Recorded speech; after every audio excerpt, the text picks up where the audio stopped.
Sistem pertahanan udara baru Iran, yaitu Bavar 373, itu resmi sudah mulai beroperasi, guys. Jadi selama ini masih diumpetin kali ya. Dan itu ngalahin teknologi THAAD S-400, Patriot, sampai Arrow 3. Bukti nyatanya, sistem ini berhasil nembak jatuh jet-jet kebanggaan Amerika Serikat. F-35 Stealth Fighter, F-15, F-18 dalam perang selama ini di Iran. Donald Bebek meledak di sosmed. Trump abis ngepost pesan yang bikin bingung atau merinding.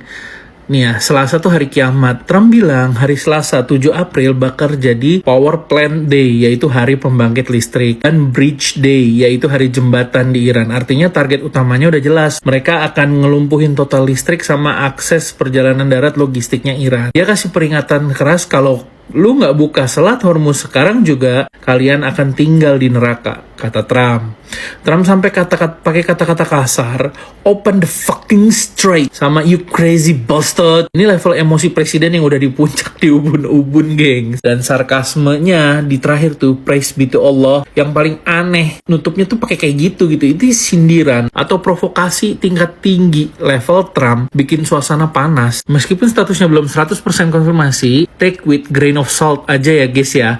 Trump dikabarkan dilarikan ke Walter Reed Hospital, rumah sakit. Nah, rumah sakit militer ini tuh langsung disteril dan tutup total. Jalan-jalan di sekitar rumah sakit dan di Gedung Putih itu juga ditutup total. Pihak istana cuma ngasih pengumuman singkat kalau presiden gak bakal tampil di depan publik hari ini. Ini mencurigakan, gengs. Karena ini H-1 deadline perang besok. Tenggat waktu serangannya ke Iran. Kalau Trump beneran tumbang karena sakit atau apapun, yang pegang kendali siapa? Karena Gedung Putih udah ngasih jadwal yang bikin bursa saham dan militer sedunia tahan napas, yaitu Senin jam 1 siang waktu setempat di Washington atau jam 00 jam 12 malam hari Selasa di Jakarta. Menurut Gedung Putih juga, Trump tuh gak akan sendirian, gengs. Dia akan didampingi petinggi militer lengkap. Tapi kan kemarin udah banyak yang dipecat ya.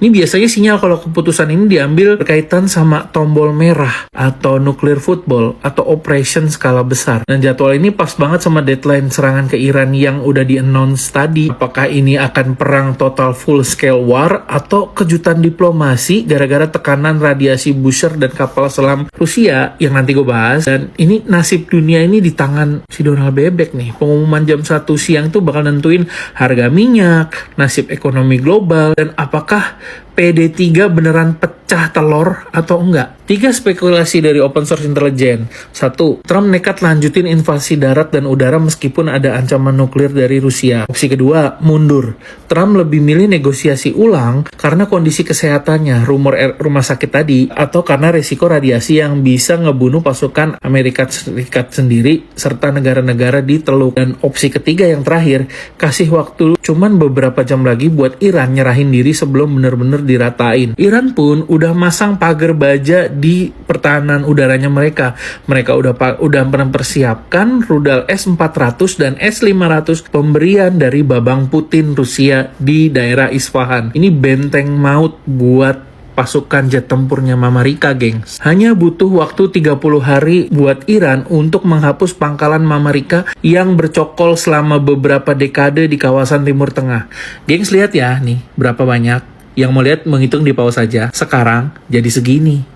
Ya, tadi di pause saja terus dibandingin sama yang ini ya. Berapa banyak yang udah cabut. Hadiah buat Irak, Selat Hormuz dibuka untuk Irak. Semua pembatasan kapal-kapal buat kapal Irak yang lewat Selat Hormuz resmi dicabut oleh Iran. Dan kapal dagang sama tanker Irak sekarang bebas keluar masuk tanpa rasa takut. Dan ini cara Iran buat bilang ke Irak, kita ini saudara. Musuh kita cuma Mama Rika. Iran mau mastiin Irak tetap ada di pihak mereka kalau besok beneran bener-bener PD3. Lebanon Selatan hancur dan Kristen jadi target. Akhirnya dimatiin. Kota-kota dan rumah warga Kristen di Lebanon Selatan terlaporkan udah dihancurin total sama tentara Israel. Ini bukan lagi soal nyari target militer, tapi udah kayak pembersihan wilayah atau etnis, yaitu ethnic cleansing. Ini krisis air sengaja diciptain sama tentara Israel supaya warga sipil di Lebanon, warga Kristen yang di Lebanon Selatan selatan itu nggak bisa bertahan hidup karena tanpa air orang nggak bisa ngapa-ngapain. Tujuannya ini jelas banget. Ini bikin wilayah itu udah nggak bisa dihuni lagi sama warga Kristen yang ada di selatan Lebanon. Komunitas Kristen yang udah berabad-abad tinggal di sana sekarang terancam hilang dari peta sejarah Lebanon. Hari ini Minggu 5 April di depan Kedubes Amerika Serikat di dekat Monas, ribuan massa dari umat Muslim dari berbagai ormas Islam kumpul buat gelar aksi damai di depan kedutaan Amerika Serikat. Mereka suarakan untuk penolakan total dan mengutuk semua bentuk serangan Israel ke rakyat Palestina yang makin nggak ngotak. Aksi ini dilakuin depan Kedubes Amerika ya di dekat Monas di Jakarta Pusat, bentuk protes keras ke Washington yang selama ini dianggap terus-terusan mendukung atau jadi bonekanya militer Israel. Pas banget hari ini umat Kristen di Teheran kumpul di Katedral Saint Sarkis buat ngerayain Paskah meskipun bayang-bayang perang lagi ngebayangin mereka. Komunitas Kristen di Iran itu salah satu yang paling tua dan terus ada di dunia. Mereka udah di sana sebelum Amerika ada lebih dari 2000 tahun lalu. Ini ironis banget, komunitas bersejarah ini tuh justru yang mau dibom sama Trump balik ke zaman batu kalau terjadi besok. Di balik retorika perang Amerika lawan Iran, ada orang-orang sipil, gereja-gereja kuno, dan keluarga Kristen yang nyatanya bakal jadi korban, yang padahal mereka juga hidup berdampingan dengan umat Muslim dan Yahudi yang lain yang ada di Iran gitu. Ini ironis banget gak sih? Ini Amerika sama Israel tuh lagi gali kubur sendiri apa gimana sih guys di Timur Tengah? Ini ya poinnya. Ini foto ini adalah pembangkit listrik tenaga nuklir Bushehr di Iran yang udah dihajar 4 kali sama Israel dan Amerika. Iran tuh klaim udah ada kebocoran radiasi gengs, tapi propaganda barat sama IAEA, Badan Atom Dunia, masih sibuk ngebantah, nutup-nutupin faktanya. Menlu Iran, Abbas Araghchi, udah peringatin, power plant PLTN Bushehr itu ada di pesisir Teluk. Lihat tuh di petanya ya guys ya.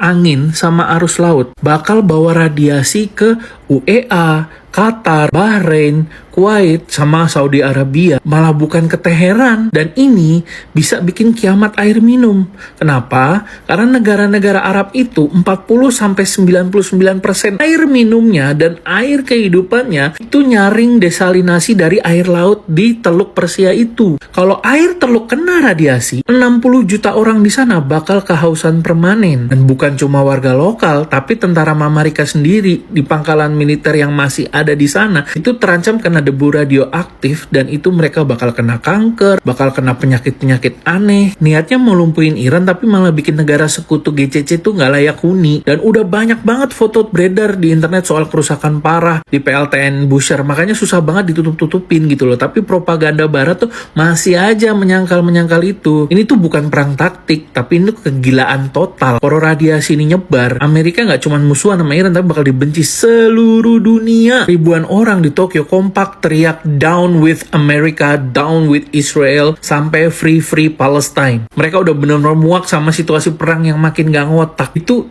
mereka tuh meminta hentikan perang sekarang juga. Mereka kalau invasi yang bener dijadwalin besok, itu cuma bakal bawa bencana global. Selama ini tuh masyarakat Jepang dan Tokyo itu dapat informasi itu terbatas banget dan kebanyakan dapat dari propaganda barat aja gitu loh. Laporan resmi dari Moskow baru aja keluar dan bikin peta tempur makin ruwet. 6 kapal selam Rusia udah siaga dan 2 kapal selam nuklirnya udah siaga juga. Tugas mereka jelas jagain infrastruktur Iran biar nggak dihancurin Amerika atau Israel. Dan Moskow bilang ini buat pastiin kalau Amerika atau Israel nggak bisa seenaknya nerobos masuk-masuk deket ke pesisir Iran. Ini gertakan maut Rusia kalau mau bilang kalau lu nyerang Iran besok, ya lu urusan sama gua. Atas tweet Trump yang aneh itu, Iran baru aja ngelakuin eskalasi yang berani ngehajar wilayah sekitar Hakiria di Tel Aviv. Ini bukan tempat sembarangan, gengs. Itu jantungnya pertahanan Israel. Ada Kementerian Pertahanannya, markas besar tentaranya, sampai pusat komando militer seniornya semua ada di jantung tengah kota Tel Aviv. Dengan nyerang pusat otak militer lawan, Iran tuh nunjukin kalau mereka nggak takut sama sekali dengan perang total. Kalau Hakiria aja bisa diserang dengan gampangnya oleh Iran, berarti nggak ada tempat aman lagi sebenarnya di Israel buat para jenderalnya dan para government ofisialnya mereka. Serangan ini juga jawaban langsung buat serangan Amerika kemarin dan Israel ke PLTN Bushehr kemarin, yang Iran itu langsung nunjuk hidung ke pusat komandonya Israel. Kejadian ini tuh cuman beberapa jam sebelum pengumuman besar besok. tanggal 6 April atau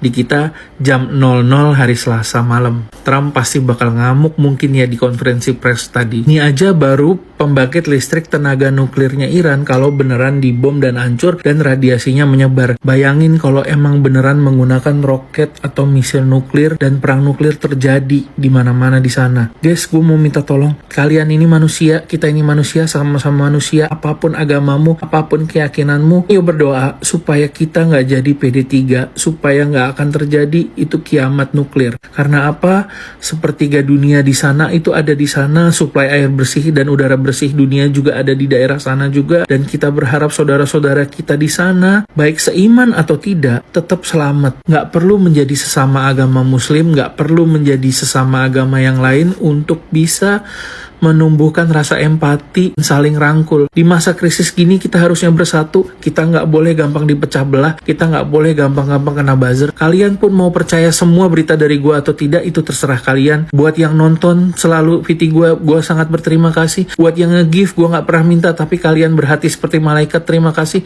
Dan semoga kita semua selamat, dan semoga kedamaian dunia kembali ya guys ya.